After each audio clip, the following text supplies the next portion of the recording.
అందరికీ హాయ్ అండి. నా పేరైతే రాము, మా ఊరైతే సంగారాపేట. ముందుగా మీ అందరికీ శ్రీరామనవమి శుభాకాంక్షలు అండి.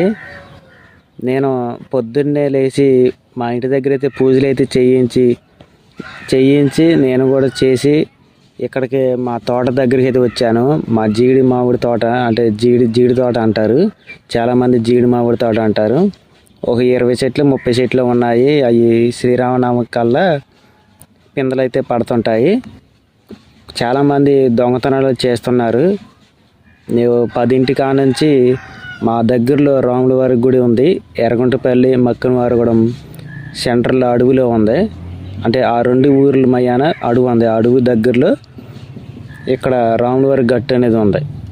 అక్కడికైతే వెళ్తాం 10-11కి. అందరూ చుట్టుపక్కల ఊర్లు అందరూ కూడా వెళ్తారు. ఆ గుడికి ఏమని పేరు అంటే చిన్న భద్రాచలం అని పేరు పెట్టారు. భద్రాచలం అది పెద్ద భద్రాచలం, ఇక్కడ చిన్న భద్రాచలం అని పేరు పెట్టారు. అక్కడ వీడియో తీస్తాను, నెక్స్ట్ వీడియో అది. ఇక్కడ ఈరోజు శ్రీరామనవమి ఎలా ఉంది, ఏం జరిగింది అనేది ఫుల్ వీడియో నేను యూట్యూబ్ ఛానల్లో అప్లోడ్ చేస్తాను. మీరందరూ కూడా ఆ వీడియో కోసం నన్నైతే ఫాలో చేయండి, లైక్ చేయండి, కామెంట్ చేయండి. ఓకేనండి. మా జీడి మామిడి తోటలో కాపలాకి అయితే వచ్చాను. చూడండి, అది నా బండి జీడి తోట. ఇది పూత మీద ఇప్పుడే పచ్చికింది, మొత్తం అన్నీ కూడా రెడీ అయ్యి రాలిపోతున్నాయి.